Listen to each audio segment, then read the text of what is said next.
I lost my husband 3 years ago, and I've just been in this grief journey, and it's been the most powerful experience of my life to go through this grief journey and take everything that I had learned while my husband was still here on earth, supporting me purely with unconditional love through my healing, and then implement that. Like they say, when the student is ready, the teacher will leave. And the teacher left, and I found myself here alone, and I had everything. All the patterns came back, you know, to self-soothe. What are you going to use? What are you going to choose? And alcohol was never a choice, and Xanax was never a choice, and Valium was never a choice, and antidepressants were never a choice for me. I had this whole new box of tools to work with. An entrepreneur straight out of New York City, Michael Chernow was cracking.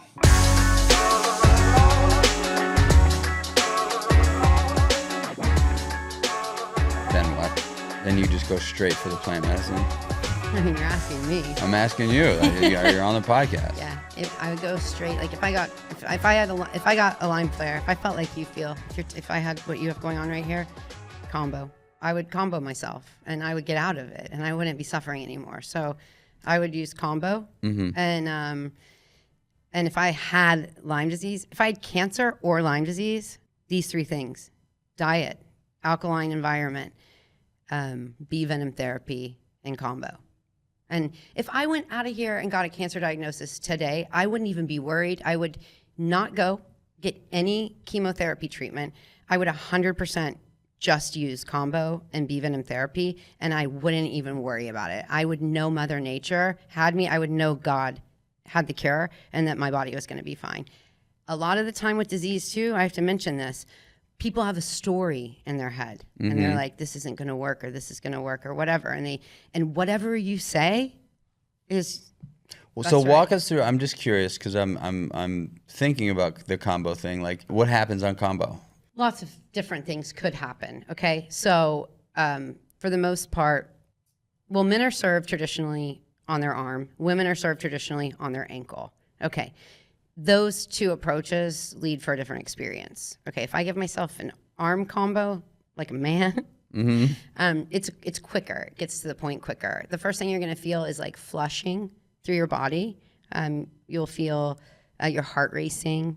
It can feel like your throat's closing. Scary. It takes you on a. If you're not used to it and you're just meeting the medicine, you're going to go on an anxiety ride. Okay, short term. You could sweat, you could cry, vomit, I've gotten like full body rashes. Like literally my body was a hive. For how long? 2 hours maybe, but I can eat wheat now. I couldn't have gluten until I cleared all of that out with Kambo, and now I eat gluten just fine. So for 13 years I didn't eat gluten. Can anything really bad happen on using Kambo? Yeah, like you can die? I'm sure there's people that have died. You can die detoxing antidepressants though too. You know, like you can die from anything. So well, why wouldn't I use Kambo? I was getting trained in Kambo, and this girl, she was like really sick with Lyme disease, like, you know, like just in the depths of it, right? To where she was like just having trouble sitting up or whatever. She had a kidney condition. Anyway, you don't want to use Kambo if you've got something going on with your kidneys, because that's where it's processing through.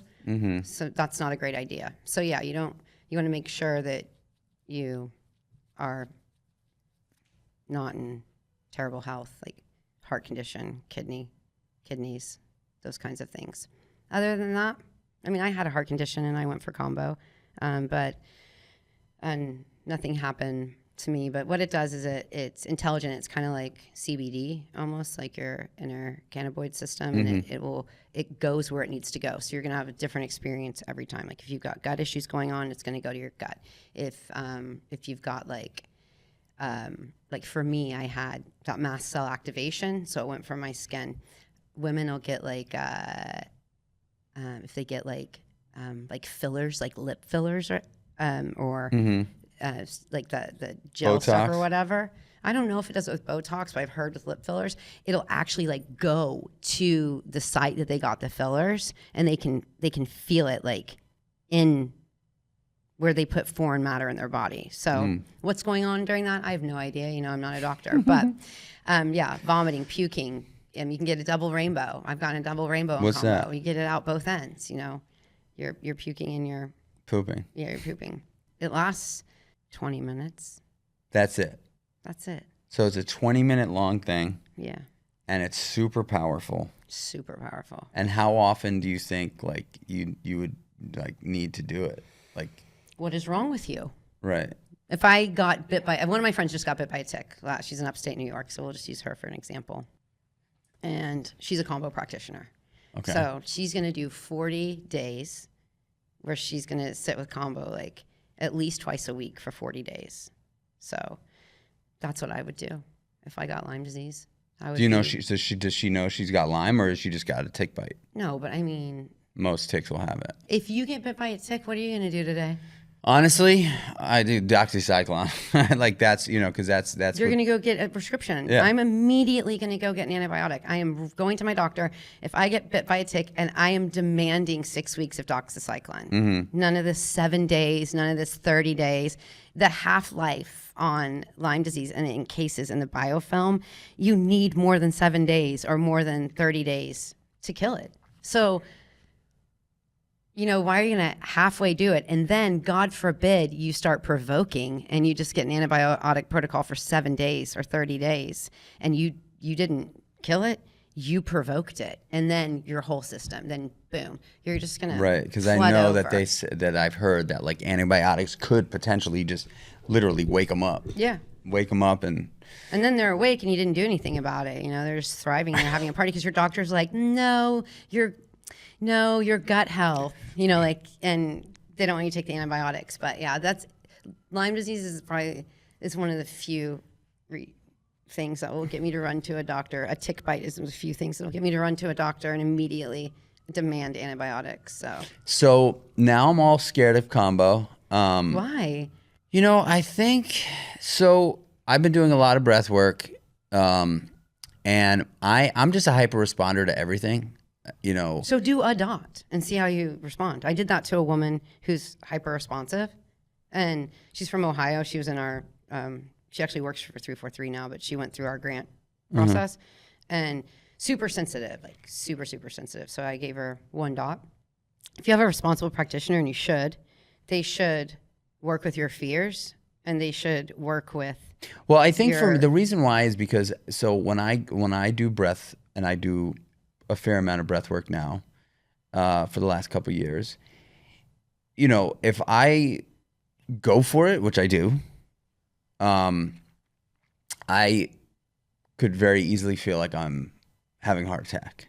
And I have to like, I've learned way more about my body now to like understand how to like, you know, pump the brakes a little bit when I need to and go deeper when I feel like I can. But my body, I just get nervous that like something bad is going to happen. And I think it's from the years and years of drug abuse where I just didn't give a fuck. And I was like, you know,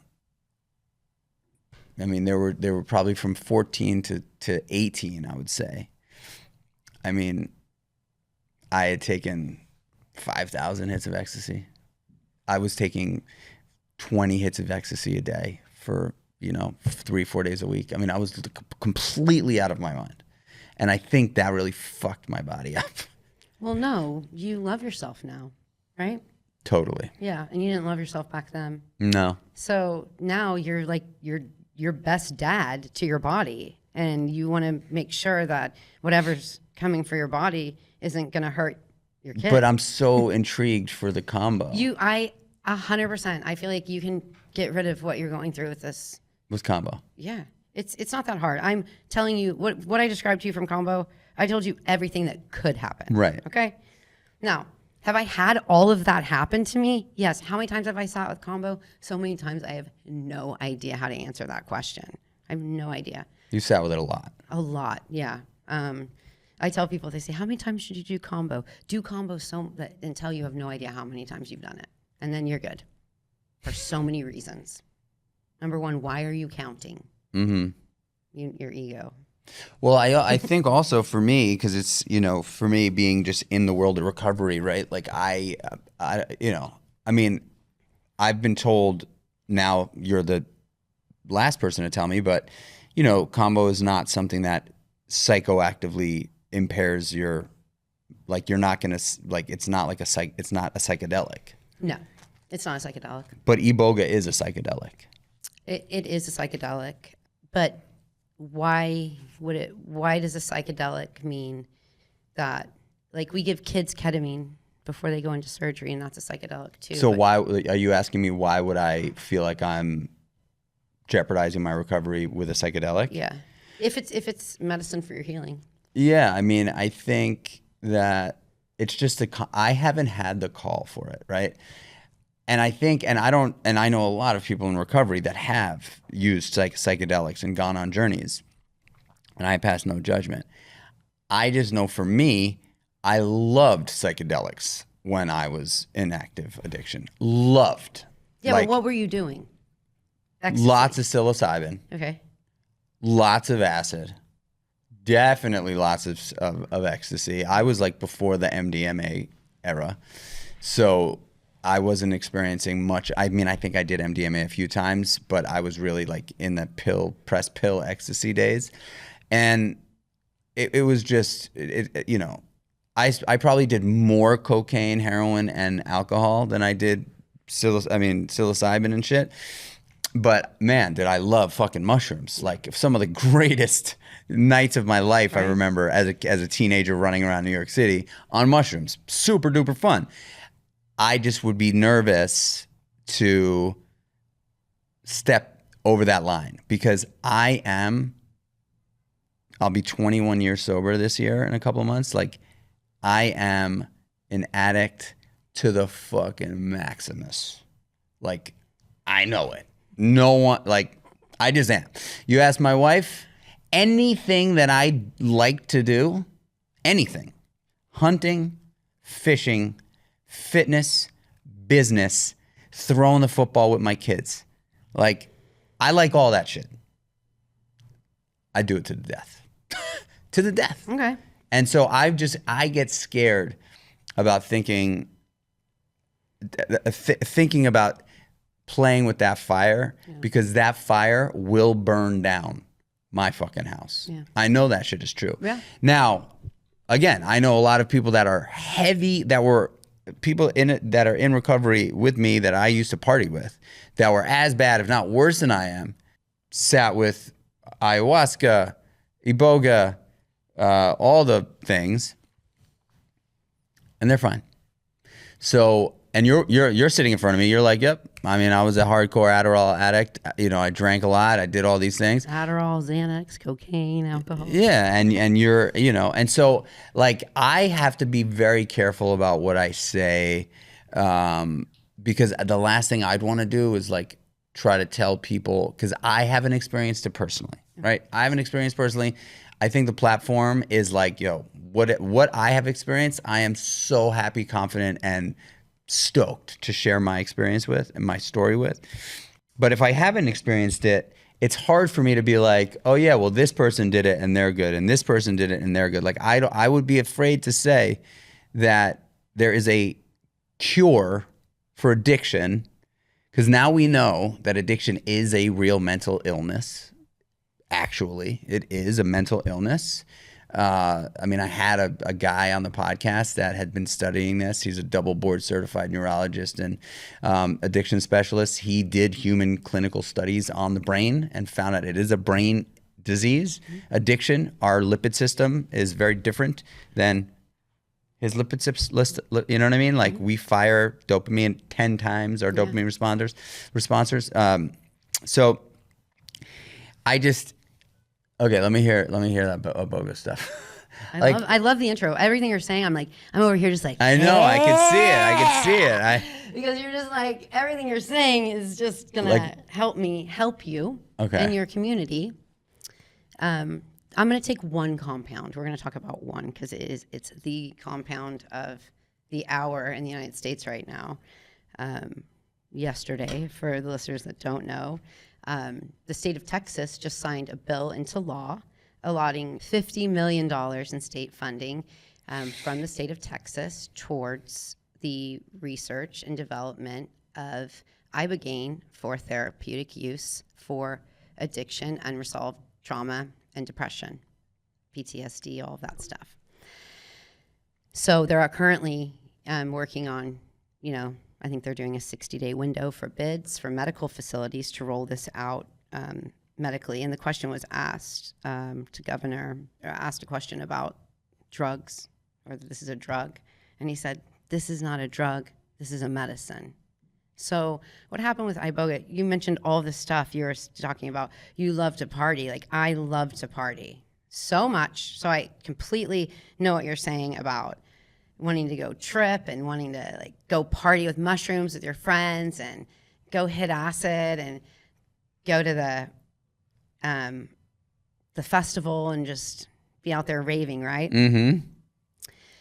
No one goes to party with iboga or ibogaine. It is not a party drug. It's not a drug. It's a compound from a plant. It's been mislabeled as a Scheduled I controlled substance. As I think addicts, they look at those lists and they look at, what we're told are drugs, and we rely on that. And here, ibogaine is listed as a Scheduled I controlled substance, which means that it doesn't have any therapeutic value to the human body, and it's addictive. Neither of those things are true. You also said that as addicts, that we have our dopamine receptors are firing 10 times higher. So you could go as an addict knowing that, and you could get into recovery. You could go to AA, whatever. You could go get sober, right? And you could be sober and still have that going on, right? Mm-hmm. You can go sit with ibogaine and you can completely reset your dopamine and your serotonin receptors, all of your receptors, back to a non-addict's. And then you have the neuroplasticity, because this medicine works on that. We know that from the limited studies that it's had so far. It regenerates white matter in the brain. Mm-hmm. So we're talking about things that can help with MS, Parkinson's, dementia, Alzheimer's. My sister just went, she's just a regular stay-at-home mom from Texas. She used to be a pharmaceutical sales rep, super straight girl, nothing like her sister. She just went down for ibogaine for chronic pain. She had chronic pain. They didn't know what it was from. They were going to remove my sister's gallbladder. She woke up from ibogaine at a clinic in Ambio Life Sciences in Tijuana, Mexico, and she had no pain, and she hasn't had any pain since that day. She's completely pain-free, and she now doesn't have to have her gallbladder removed. So is there a way to do ibogaine without having to go through the psychedelic component part of it? Well, sure. I did ibogaine. The first time I ever sat with iboga, which is it's the same. Mm-hmm. It's just ibogaine. They've isolated it and to the compound into a pill, so you can just take a few pills. With iboga, you have to eat a lot of root bark, so you can either do that just raw or in a capsule form. So 4 pills I took with ibogaine, and I took over 50 root bark pills. I had to swallow over 50 with iboga, so it's a more comfortable experience to do the ibogaine. Mm-hmm. Yeah, so 20% of the population sees nothing. They have seen nothing on this journey. And they think it didn't work. They just are like, oh my gosh, they expect they're sitting with the most powerful psychedelic in the world. I'm going to have this profound psychedelic experience. I was one of the 20%ers the first time I sat with it, and I saw nothing. I vomited all night long. I mean, probably 12 hours, just projectile vomiting, to the point where it's just like, oh my God, is this going to stop? And the next day is traditionally referred to as gray day. after Ibogaine, it feels like a hangover, but not. And it's just like everything's kind of gray. You're still in the medicine. Ibogaine can last anywhere from 12 to 36 hours. And so you're kind of still in the medicine. And I was really hard on myself during grade 8 because I thought, what am I doing? At the time, I just thought I just took it too far. And you're crazy, you're doing B vitamin therapy, you're doing Kambo, now you got some dude from California in your living room giving you this root bark, and you vomited for 12 hours, and you didn't see anything. And I fell asleep that night for the first time in my life, unassisted, without a Xanax, without Tylenol PM, without alcohol, without anything, without drugging myself or putting something in me to sleep, melatonin, whatever. And I slept for 8 hours, and I have done that like clockwork ever since. And more than that, I haven't gone to see a doctor. I haven't been sick once. I haven't gotten a cold. I haven't had anything wrong with my body. How many times have you sat with it? To date, I've sat with Iboga 2 times and Ibogaine 2 times as well.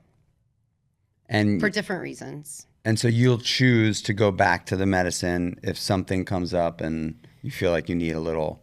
So I'm going back to the medicine. Something's come up, and I'm going back to the medicine at the end of this month. So yeah, I lost my husband 3 years ago, and I've just been in this grief journey, and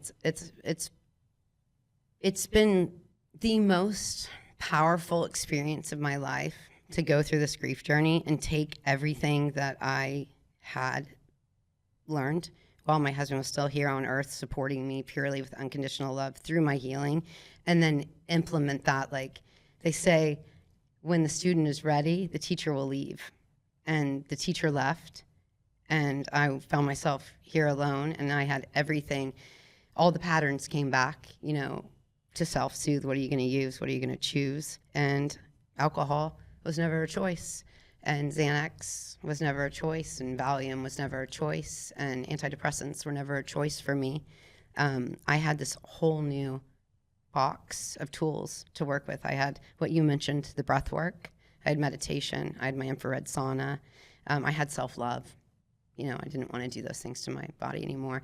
And I'm going to tell you the number one thing that Iboga does, regardless of if you see a psychedelic visual or not, is it connects you to self-love. It allows you to begin to love yourself, which is the number one thing that an addict needs. So to deny yourself the possibility of resetting your addiction receptors just from the knowledge that you know and regenerating your brain, that would be silly, Michael. It's a controversial topic, I think, for not only me, but just I get it. It's about control. Addiction is about control. And to think about a loss of control for an addict is absolutely terrifying, because you're maintaining on a pattern that you have control over, and you need the pattern. That's where you're going to thrive. Well, I also think that it's just like, for not just me, but other people, and probably people listening to the podcast, like, it's interesting, right? You're an addict, and like the very, very small percentage of addicts that actually, I'll tell a quick story. My best friend, all-time best friend, running buddy from 13 years old till I was 23 when I got sober, just before my 24th birthday. Party hard. I mean, it's so interesting you say party. Like, the last 5 to 7 years of my addiction story was not a party. There was no partying happening. It was self-mutilation and self-hate and wanting to die slowly, right? So I was lucky enough to get sober in 2004, and my best friend stayed out, and he was always he always turned the volume up a little bit louder than I did, and so he got sober eventually in like 2008. And I was like super grateful. He got sober 2008 and stayed sober for 10, 11 years. But I mean, now knowing where he is, like I think there was a little bit of in and out, but he didn't make that clear. Anyway, godfather of my first son, my best friend, like the best guy. You meet him, you're like, oh my God, this guy's the best guy. And the most talented musician, played in bands that you know well, opened up for Bob Dylan for years around the world, like married to this wonderful woman, like just built this incredible life. Anyway, no longer sober, living on the street in Skid Row for the last 5 years. I haven't spoken to him in 3 years. And the last time I spoke to him, I flew to LA to try to convince him that I had a shaman that was going to meet us in the desert in Ojai to administer ayahuasca with him, because I was told that ayahuasca could potentially be a good medicine to shake the tree for an active addict, because you don't need to, like, apparently with Iboga, you need to be off drugs for like a period of time, and ayahuasca you don't. You can kind of just go into it. I mean, obviously I don't know enough about it, but that's yes and no, but okay. Keep going. Yeah. So I grabbed Tay out of the tents and thing. I take him to the desert. Shaman comes. I'm pacing in the desert for like 12 hours by myself, watching this shit go down, right? Where Tay is just under the blankets, like just, going through it. He gets done with that, gets back into the car with me, opens up his bag, pulls out a crack pipe, and just goes for it. Did nothing for him. Did not help him. I get a call from Tay. I haven't spoken to him in 3 years. I get a call from Tay last weekend, and he's in complete psychosis, full-blown psychosis, telling me that there are worms and parasites in his eyeballs, in his throat, in his tongue, all over his skin. He's ripped holes all over his body. He's like, Mike, everybody thinks I'm crazy. I'm telling you, I got parasites all over my body, man. And I go to the hospital, I go to the ER, they kick me out, they tell me I'm crazy. He also told me that he's looking at 25 to life for attempted murder that he's been framed for. He's in a full psychosis. He had an amazing life, like a really amazing life, sober. And two decisions changed his whole entire path. And so when I think about jeopardizing my life by doing something that, even if it's not going to take me out, it just scares the fucking shit out of me. Are you struggling right now with addiction, with active addiction? No, but I am addicted to other things. Okay. So it should scare you. That's what your ego's job is. If we didn't have our ego, like, we wouldn't be alive. And its job is to keep you safe. So you're in your patterns and you're staying safe, and that's great. And you may never go to this, but like I have this right here. This is from a active duty firefighter that told me when I met him through my organization that sends firefighters. Yeah. So and I also want to make sure we talk about that too. But anyway, so I have this firefighter. He fills out an application, and he wants to die. This guy just wants to die, and he's been trying so hard to get sober. And he is drunk and driving a fire truck too. Behind, no one knows this is a secret, but this isn't uncommon. People are suffering, and I have his testimony right here. He's anonymous active duty firefighter from Texas. I have struggled with alcohol, PTSD, and depression for years.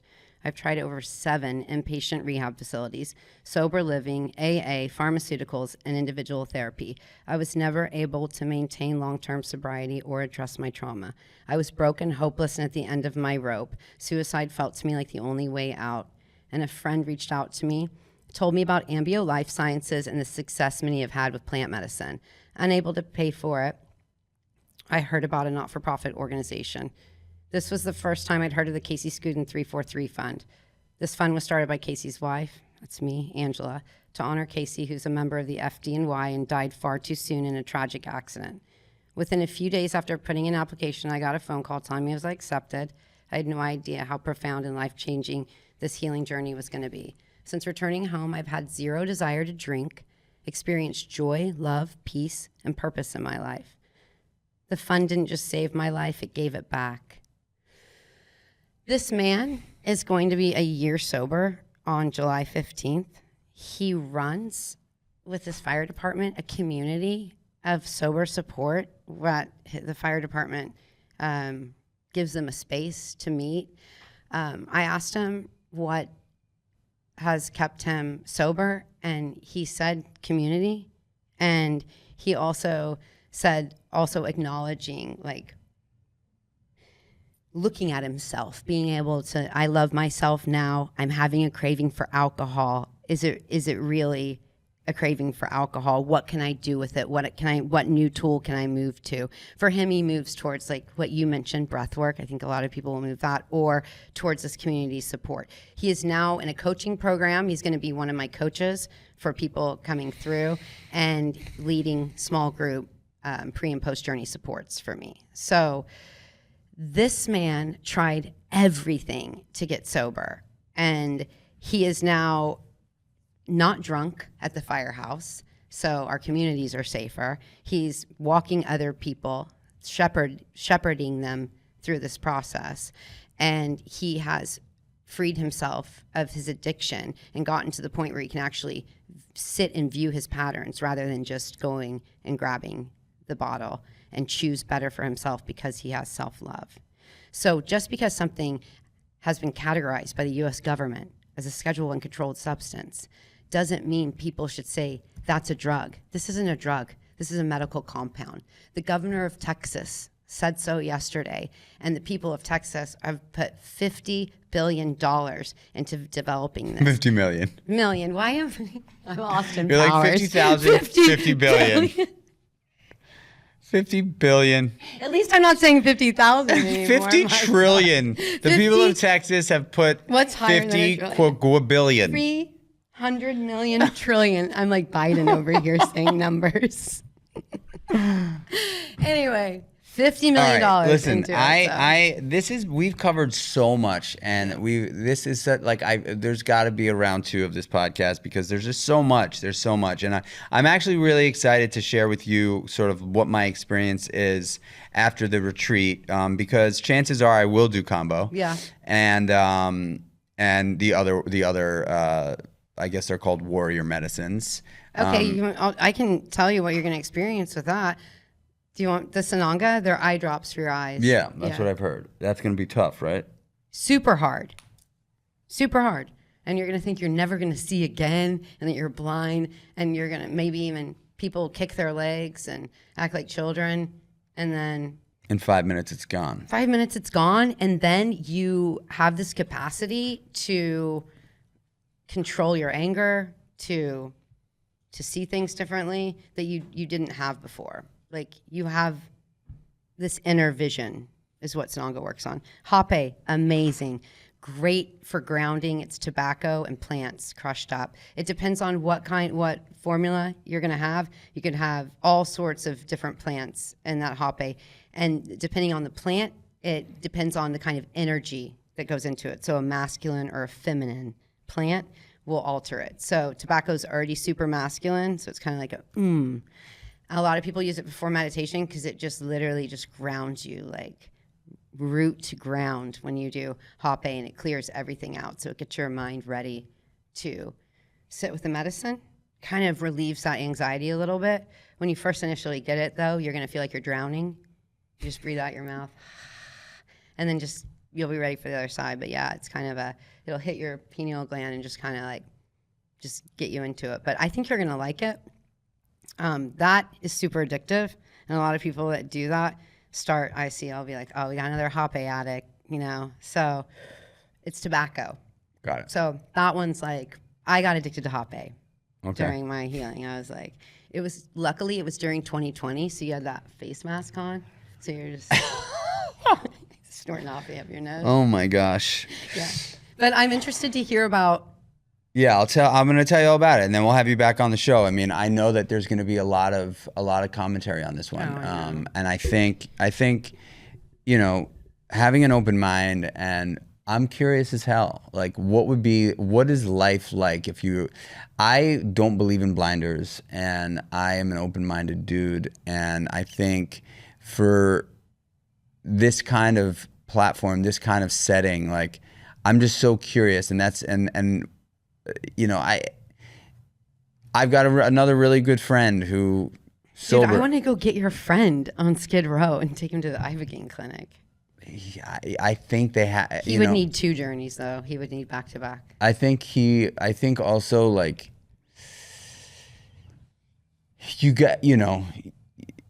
was asking for help a couple of days ago, last week, and the minute that help came, he got squarely, and and so you got to be ready, right? I think, unfortunately for him, and I'm never one to be like, oh, too far gone, see ya. I'm like, unless they're dead, right? Like, that's the way I kind of see it, because I've seen a lot of crazy things over the last 21 years. But we got to wrap this thing up. I'm so grateful for you. Like, the 343 fund. So anybody that's interested in learning more about that, what would be a way for them to do that? Well, that is the fund that I have that helps first responders, career firefighters, EMTs, or police officers, 10 or more years. They can go to 343fund.org and apply for a grant application to be part of our program. And that's also, the 343fund.org is also where you can go to donate to help save the life of a first responder.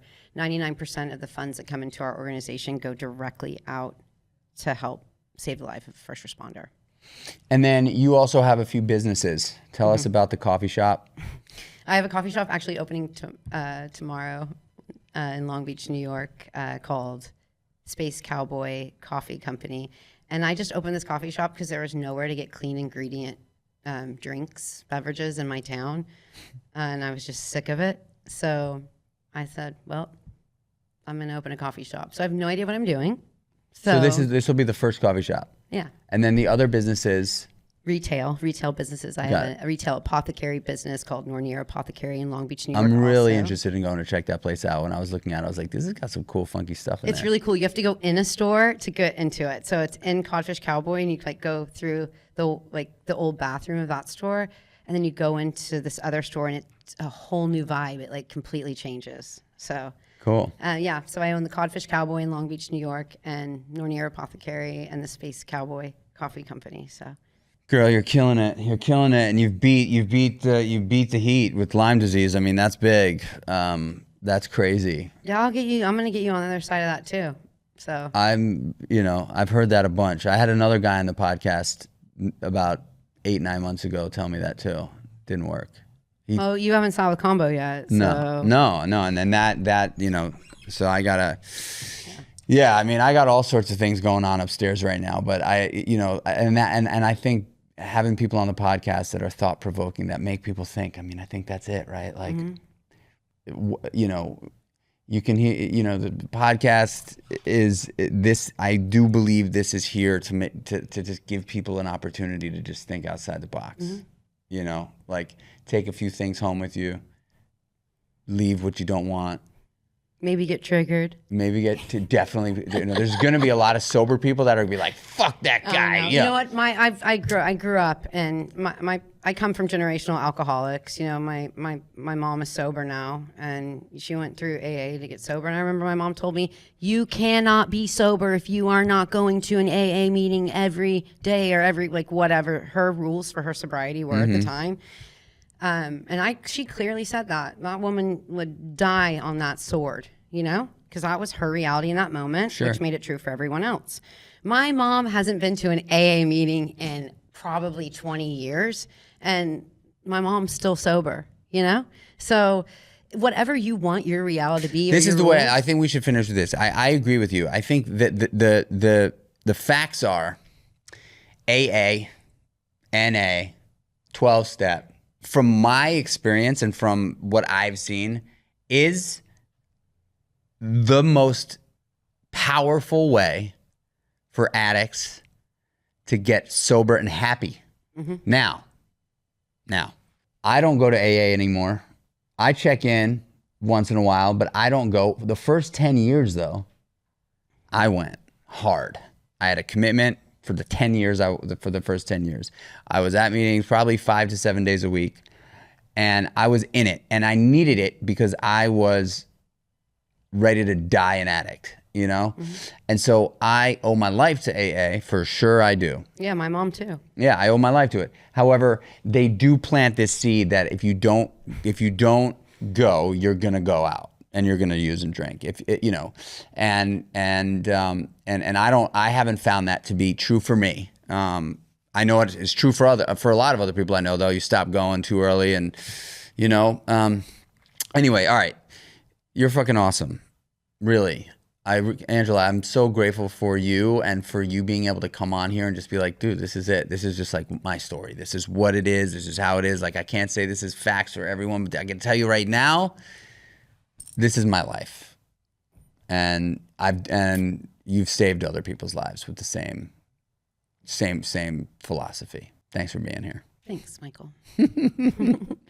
Guys, holy smokes. All right, there it is. That was a good one. That is going to put some goosebumps on people's arms and legs and make some people angry, make some people really happy. And I'm ready for all of it. I think that these conversations need to be had. I know these conversations need to be had. We need to be a little bit more comfortable having conversations that are a little bit more open-minded and not so judgmental and closed off. And you know, I'm hosting this retreat with a bunch of men, and I've got a council of men that are living that speak the exact same language as Angela does, exact to the T. They sound very, very similar. I was like picking up on the things, you know, and I'm interested in the exploration of this. Am I going to go ahead and do these things? I don't know. Probably not for right now. That's what I could tell you. But I'm a curious person. I'm a discovery junkie. I want to understand all of it because I think, why not? Why kick something off the table if you don't know enough about it? So look into it, explore it, you know. And that's what I'm here to help you do. This is a resource for you. So I appreciate you guys listening. Share the podcast with someone who you think also would appreciate this, could use this, would benefit from hearing this podcast. Write us a review. Give us a 5-star rating. I'd love you to death. You know, tell your friends. Tell your friends about us. Subscribe. We love you. Until the next one, y'all. Peace.